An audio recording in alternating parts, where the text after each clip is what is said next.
How has McLaren gone from last to the podium? 4 races into the 2022 season and we've already seen plenty of unpredictable things. From Kevin Magnussen's unexpected return and Haas bouncing back, to Mercedes being nowhere near fighting for wins. However, this video is about McLaren, who had some incredibly strong results last year, but round 1 was a complete disaster. They were, in fact, running last at the beginning of the first race. And if you told me back in Bahrain that McLaren were going to finish on the podium after just 4 races, I'd have expected the craziest race ever with at least 10 DNFs. So how exactly did McLaren go from 0 to hero in such a quick time? Let's take a look at the timeline.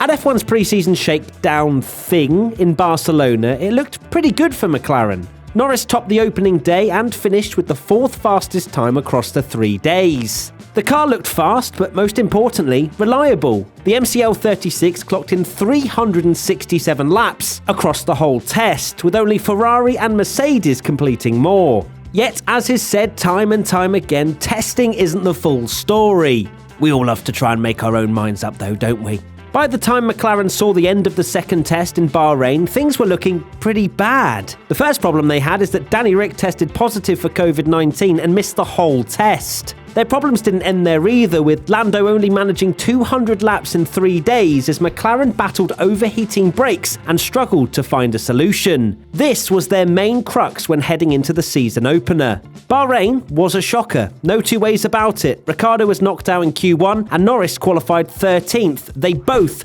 finished well out of the points. Saudi Arabia was slightly better, with Lando finishing P7 and Danny Ric looked set on potentially getting a point before his mechanical failure. Moving to round 3 in Australia and, well, it all turned around. Lando qualified best of the rest in P4 and McLaren ended with a hefty points haul of 5th and 6th. Now we look at Imola, round 4, and McLaren have somehow managed to pull it out of the bag. Yeah, it was a bit of a crazy race in terms of a wet-to-dry track and Charles Leclerc making a big mistake, but it still ended in a podium for Lando. Lower temperatures at Imola, roughly 17 degrees, worked in their favour, and rather than panic or criticise the car at the start of the season, the team put in the effort to better understand the package they're working with, and it paid off. So now you can quite clearly see the upward trajectory that McLaren have had in such a small space of time. And what upgrades have they brought to make this happen? Well, it's a lot less than you may think. All their upgrades have been minor and tailored to the specific circuit, such as tweaking the beam wing, which is the small wing that sits below the main rear wing and above the exhaust to help direct the flow of dirty air. So it will be interesting to see how their car performs as temperatures warm up.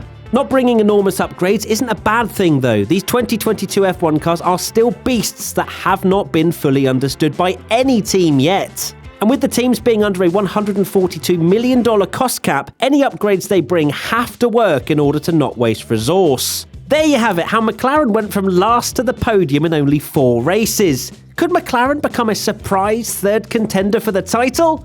Let us know in the comment section below.